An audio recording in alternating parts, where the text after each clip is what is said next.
Hello, ladies and gentlemen. Welcome to the video from Oscar Cooper, the couchers. I can't fucking say it. I think this is my third attempt. The couchers Coopeth finally delivereth the top arcade racer video. There you go.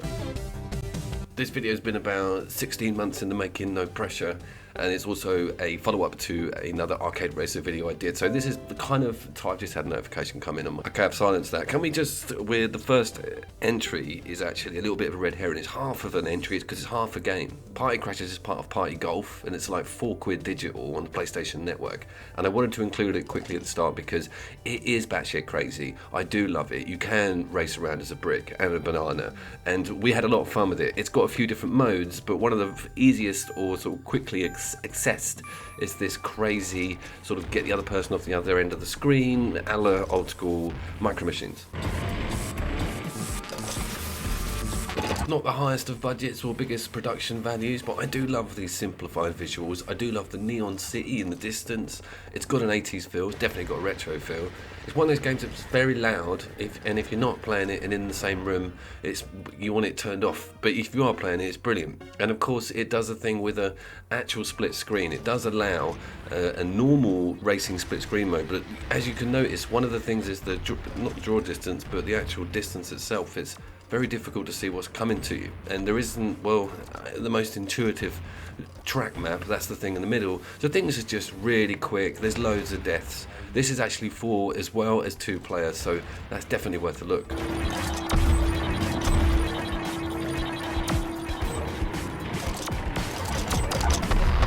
So that's Party Crashes, available on the PlayStation Network, not physical, and it comes with Party Golf. You'll see it as a double pack twin game. Definitely worth a look if you've got a spare £5. Blaze Rush is one of the recommendations that stuck. It's an older game, to be fair. It hasn't been on a list like this before, so it needs to be mentioned. It kind of has a really cool idea with the content being accessed by everybody. So when you do your career or when you do anything, you can bring along everybody. And I really like that idea. It's got some very crazy maps and some awesome AI and AI characters trying to sort of screw up your game. And it's just got a lot of awesome stuff to do and achievements to get and little unlocks and records everywhere. It's also well cool with the cars and the limitless design of them. You've got a tank and a flying capsule thing, and they do handle differently. There is quite a lot put into that. And notice we do have 4 player here.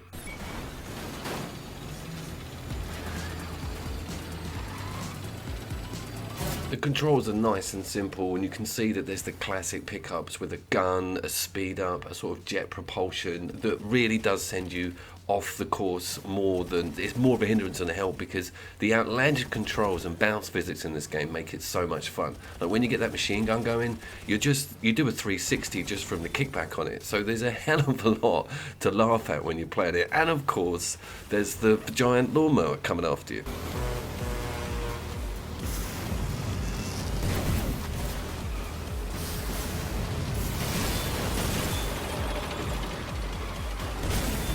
I'm trying to think of a game that it's closest to that it reminds me of, and it's probably that MASH game, to be fair, because you get this respawn, you do get the chance to actually fire when someone's off course, and that 4-player quickness and amazing cornering and just hilarities when it comes to the design of the cars and all that stuff.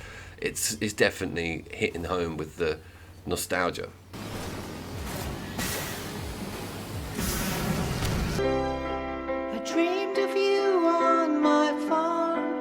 Dreamed of you in my arms, but dreams are always wrong. Alright, let's do Grip, because Grip is not to be ignored. It's hung around on my calendar as a 2-player racing game.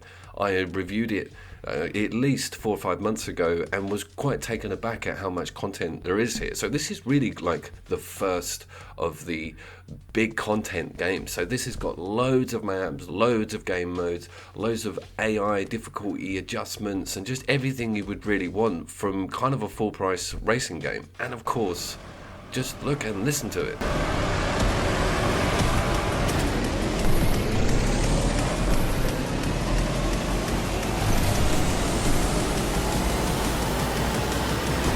Yes, there's weapons, yes, there's outlandish tracks, yes, there's outlandish cars. You even get a shield that goes on the back to protect you from a red shell, so to speak. But the fact that you can go up and down on the roofs, you use the X button to traverse above or below you, so there's loads of ways to overtake somebody, you know, and there's loads of stuff that the track can throw at you that you're just not used to when it comes to a split screen game. And the speed and the sound and the hard step drum and bass all comes together. You can even choose a ship that doesn't have the handling of the wheel-based cars. This is really a Wipeout vibe, right? And this is probably the nearest thing to Wipeout you're going to get. And again, I always say it, but it's definitely worth a look because there's loads of tracks here, loads of unlocks. The single player is really good. The frame rates are okay. Some of these games do suffer. This one does a little bit when things get very busy, but that doesn't detract from it. It's absolutely awesome, this.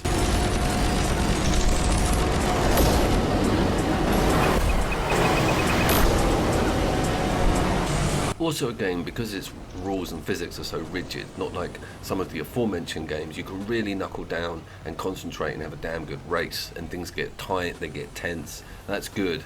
So we're kind of midway on the list. I definitely think Grip deserves to be here.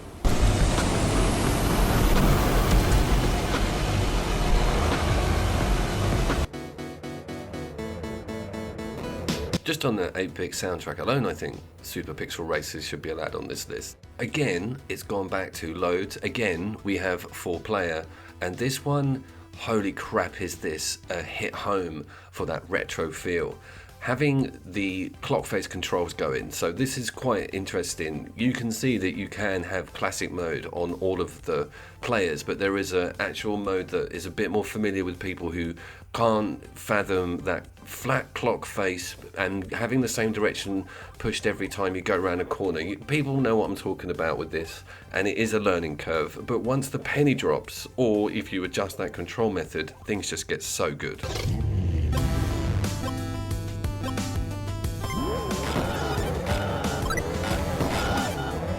It's got a really funny boost mechanic, which is basically any drift that you get loads of boosts and you whack down circle and the car becomes borderline uncontrollable and you've just got to weave yourself around.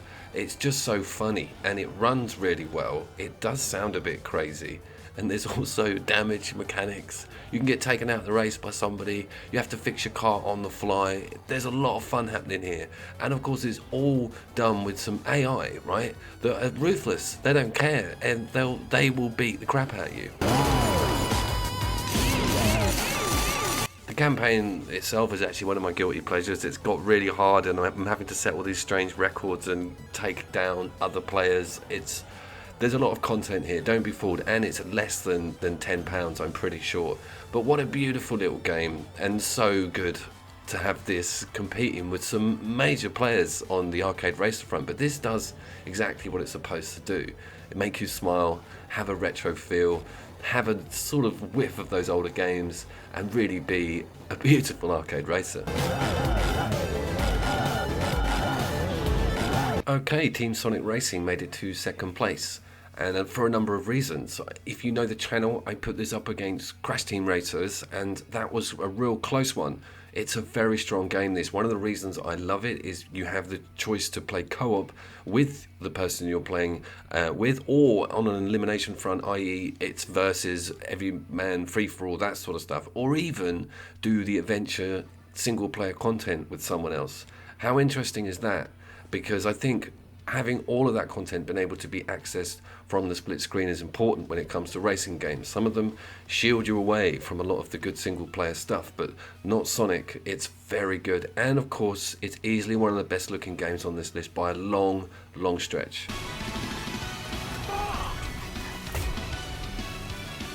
I've tried to grab it when it does happen, but there is a little bit of frame rate issues on some of these busy sections of the track, and of course when there's loads of AI players on screen with you. One of the things that it's very good at is accessibility. So it doesn't have mind-blowing controls, and when you are drifting, you can set up a really long sweeping arc around the corners. They're wide, and you have a lot of opportunity to mess around with the under and oversteer. So any Mario Kart player sort of falls into this almost instantly, and you have that really cool move with flipping on the jumps, which they've opened up with flipping left, forward and right and getting that lovely little juicy bit of boost on land. It's pretty strong, this, pretty strong.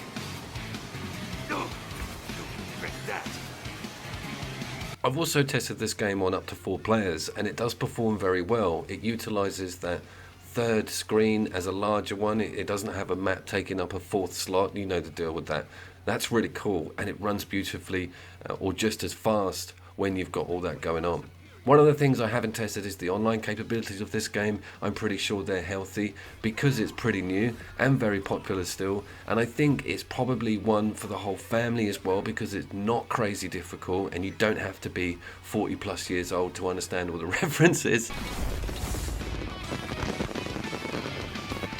Back to the content subject, it nicely takes care of progression as well for both players. If you have a profile on the machine, you can unlock all this cool stuff for your cars, all this cosmetic stuff for your cars and characters. So there's a lot to do, and there's a lot of rewards in the right place. It's not one of these races where everything you do just goes in the bin when you turn the machine off. There's loads to do and accumulate with having this game on split screen. So Sonic Team Racers is number 2. Tensions, here it comes. Boom, of course it would happen. Hotshot Racing would shove its way into the front because it's probably the newest of all these games and probably one of the deepest in regards to actual driving mechanics. It's made a bit of a noise, and it's definitely doing really well on all platforms. So this one's available on the Switch, Xbox and PlayStation 4, and we're looking at a price tag of 20 quid at least. I've seen it cheaper somewhere, but it's not available physical on the PlayStation 4, but maybe available physical on the Switch to my knowledge. But I'm blabbering because I am missing these cars. These cars are very, very different. Like a fool, we stuck to the same models for all of the footage, but trust me on this, I've had some look around, and you can be at a massive disadvantage if you've chosen a car that you are not aware of its handling disadvantages. You get me?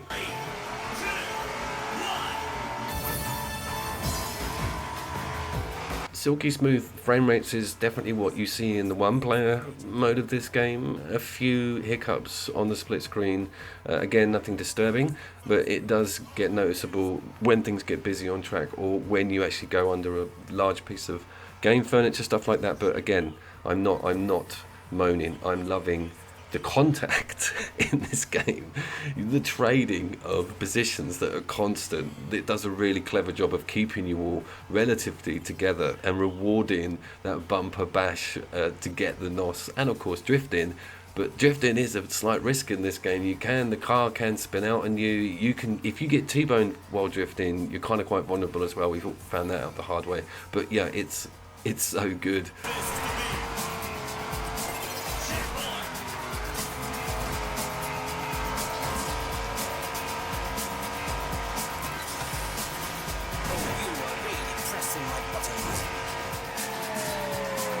And the tracks are very good. There's that temptation to go flat out on a lot of these games. When I mean that, I mean not having to actually brake on any corners, but just drift around them at the right angles. But this does require some tactical braking, and some corners are hairpin, and you will need to position the car. So I love that idea.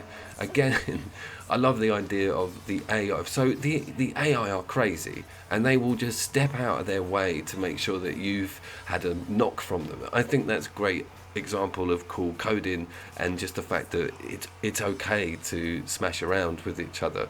There's not that half lap punishment of catch up. Yeah, I know, bottom screen isn't me, but this game is super fun, super cheap, super cool looking, super Hotshot Racers. Jesus, they're not paying me. Okay, I think that might be your lot. Love you all. See you down there. More couch co-op on the way.